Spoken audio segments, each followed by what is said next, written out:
A couple, Greg and Heather, arrive at a small dock. They want to book a swim with Sharks Experience out at sea. The service is run by Tucker Experience. As soon as they get there, they are greeted by an elderly man, let's call him Alex, and his dog, Milo. Alex tells them that the last time Tucker took a group of college students out, it ended badly. There was an accident. Not long after that, Tucker pulls up in his truck, and Milo starts barking the moment Tucker appears. Greg and Heather were actually supposed to head to SeaWorld with their group that day, but the two of them overslept, missed the departure, and decided instead to try this swim with sharks experience. I guess no one even knows you guys are here then.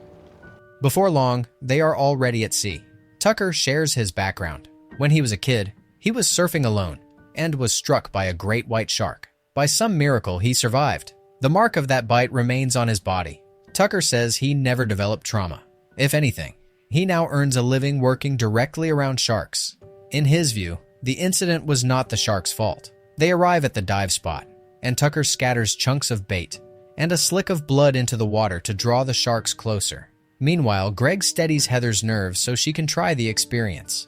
Of course, they won't just jump in without safety measures. Greg and Heather will enter a steel cage, where they can watch the sharks glide past them at close range.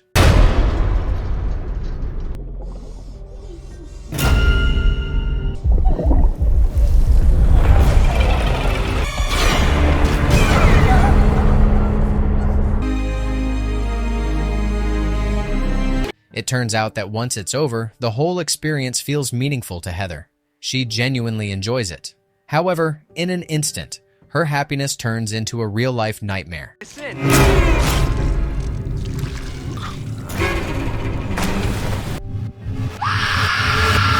We shift to another place. This is Zephyr, and this is Moses. Moses is looking for jumper cables, but the shop he tries is out of stock. He doesn't give up. He approaches Zephyr, hoping Zephyr might have cables. Moses keeps politely pressing for help because he believes Zephyr probably has what he needs. Zephyr finally gives in and drives Moses to where his car has stalled. When they arrive, Zephyr helps Moses, and Moses' car starts again. Their first meeting leaves a good impression on both of them, because later that night, Zephyr and Moses share an intimate moment in the comfort of Zephyr's vehicle.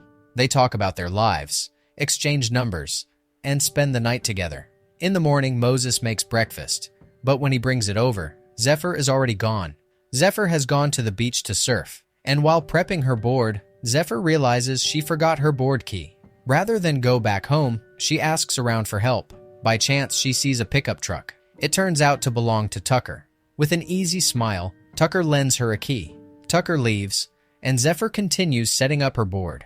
As she's getting ready, a message from Moses pops up, wondering why Zephyr suddenly disappeared. Zephyr replies that she went surfing, and right in the middle of that moment, suddenly,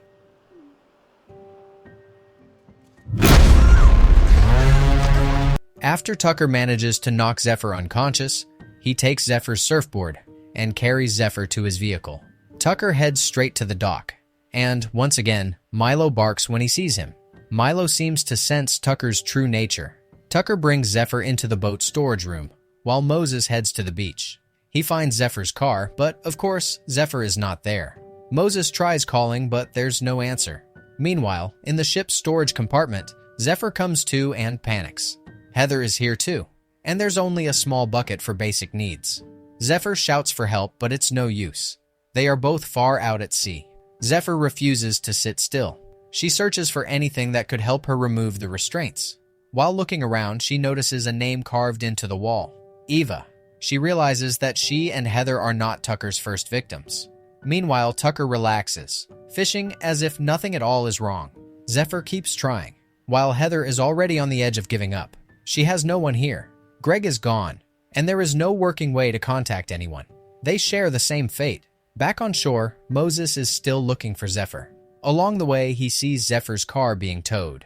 Moses rushes to the police station to report it, but the officers are not convinced by his story. He only met Zephyr last night. When they ask for Zephyr's full name, Moses, of course, doesn't know it. Night falls. Zephyr keeps working at the restraints, while Heather quietly cries. The two of them speak softly into the silence. Heather shares her sorrow. She chose a path that went against her parents' wishes. She took a gap year from college to travel with Greg. Her mother had warned her not to go, but she insisted. Her mother's worries were not baseless. There had been reports of tourists vanishing without a trace. Zephyr's story contrasts with hers. She grew up without stable parents, bouncing from place to place since her teens. And now she lives out of her van, roaming wherever she wants. In the middle of their conversation, Zephyr notices that Heather's bra has an underwire. She asks her to remove it. The wire could help slip the restraints. But just as they are about to try, Tucker comes down with food. When he approaches Heather to hand her a drink and a bite to eat, Heather looks uneasy. Even so, she accepts the drink and sips it. Tucker immediately grows suspicious. Something about Heather's bra seems off. Realizing the danger, Zephyr calls out to Tucker with sharp, distracting remarks to draw his attention away from Heather. Tucker doesn't simply let it pass. He warns Zephyr in a cold, threatening tone, leaving Zephyr momentarily speechless. After that, Tucker leaves them. Not wanting to waste time, Zephyr goes right back to working on the restraints. It's difficult. Heather says she feels a little dizzy and then collapses. Disaster. Zephyr drops the wire, and at the same moment, Tucker re-enters. He spots Zephyr's intent and seizes the wire. Tucker's plan escalates. He binds Zephyr and Heather in separate spots. He also sets up a camera facing the water. When he notices movement out at sea, Tucker snips a lock of Heather's hair and then suspends her over the water. He records every step, chasing viral attention through his cruelty. He wants to create extreme content that draws public notice, even if it inspires alarm. Tucker feels the world has dismissed or belittled him. This violence becomes his twisted answer to a system he thinks is unfair. He sees humans as a threat to the ocean and sharks as victims. So he flips the roles. People become the prey, and the shark becomes the sea's guardian. When he's done talking, Tucker lowers Heather toward the water, filming her, and what follows is chilling. Tucker captures every expression and detail. He relishes the moment. He also says that tomorrow it will be Zephyr's turn to serve as bait. In despair, Zephyr carves Heather's name and her own into the ship's wall. Tucker, meanwhile, celebrates what he's done and carefully stores the lock of Heather's hair in a cassette case, labeled with her name. Even more shocking, when Zephyr scrapes another section of the wall, she finds other names. It's true. Tucker has done this over and over again. His collection of labeled cassette cases is extensive.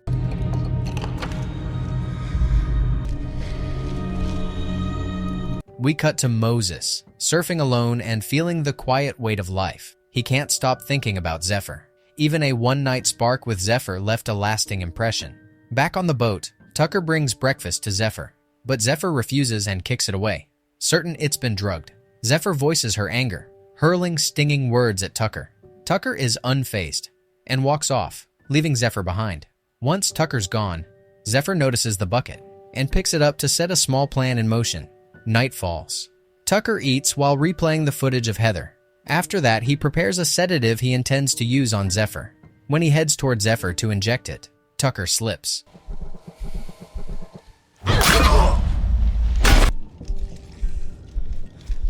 Zephyr manages to grab the key to the restraints and free herself. But just as she tries to take something else from Tucker, Tucker stirs awake. A chase erupts.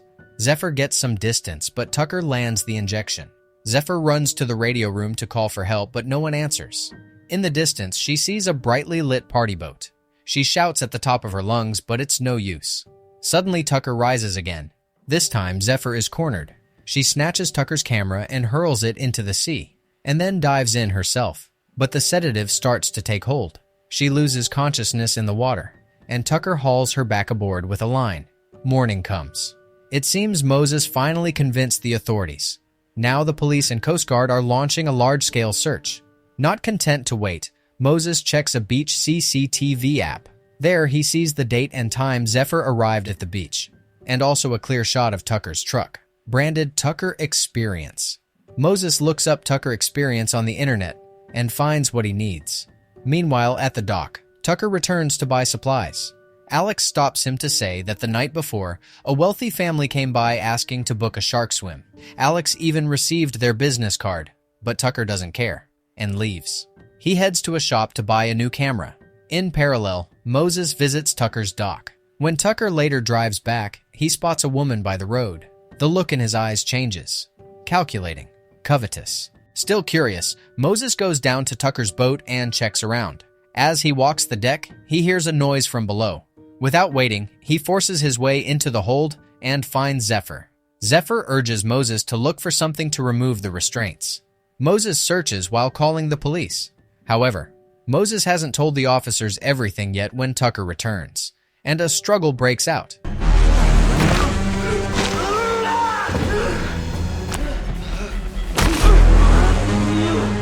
Moses manages to overpower Tucker and chokes him out, but unfortunately,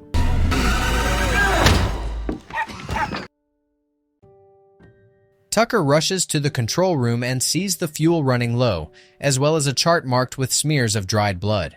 He heads toward a certain spot on the map. Now Moses shares Zephyr's fate, captured and restrained. During their time together, Moses speaks honestly about his feelings for Zephyr. He knows Zephyr is someone who wanders alone, not because she wants to, but because life and circumstances have rarely made room for her. Moses understands Zephyr so well that his words bring a brief warmth to the cramped space. But the moment doesn't last. Tucker arrives. He apparently doesn't want to wait for night to stage his show, and his next target is Moses. He hoists Moses up and lowers him toward the water, filming the scene. But then something happens that Tucker didn't anticipate.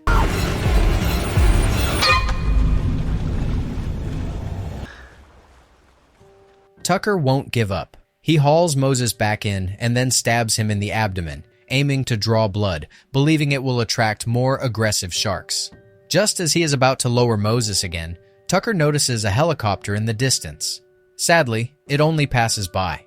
Moses' condition worsens. He is losing a lot of blood and growing weak. Zephyr can't do anything to help. Tucker returns with food and water, sets them down, and leaves again. Zephyr goes back to working on an escape. This time, she does something extreme. She bites into her own hand to slip free of the restraints. Night falls. And, as usual, Tucker prepares a sedative. When he approaches Zephyr, he is startled. Zephyr isn't there. Zephyr has hidden behind a door and bolts for the control room, but Tucker knows the exits. He has the keys to the hatch. Just as Zephyr starts the engine, Tucker stops it from the control panel. In the thick of the struggle, Zephyr spots a distant light. She reaches for a flare.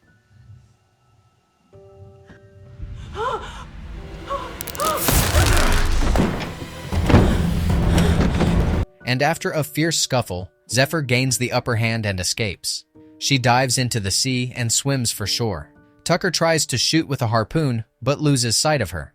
Tucker is forced to take a small boat to pursue Zephyr. Zephyr makes land first, but she is exhausted, and the noise of the crowded shoreline drowns out her calls. Tucker manages to see Zephyr again. Back on the boat, Tucker reverses the roles. Now, Zephyr is the bait, and Moses watches in alarm. This time, something truly startles Tucker. The shark that appears is a great white, the same kind that marked him as a child. Zephyr is lowered toward the water, but when the shark moves in, Zephyr pushes off and avoids it. Tucker, frustrated, grabs a pole to agitate the animal, but the shark disarms him, ripping the pole away. Zephyr snatches the pole and uses it to climb back up. Tucker finds the show even more thrilling as Zephyr keeps fighting to survive. It's a rare moment, and Tucker keeps filming. But, astonishingly, the shark does not attack Zephyr. It's as if the animal senses Zephyr is hurt. The shark itself bears a scar along its body. Zephyr circles to the stern, grabs the harpoon, then acts decisively. Doobie motherfucker.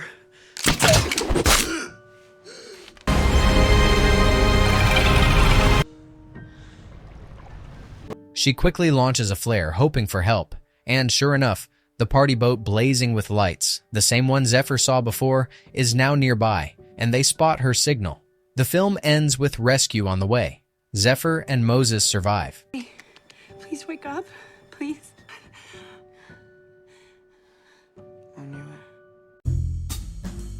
If you like this video, don't forget to subscribe. Because by subscribing, you have supported me to make better videos. See you in the next video.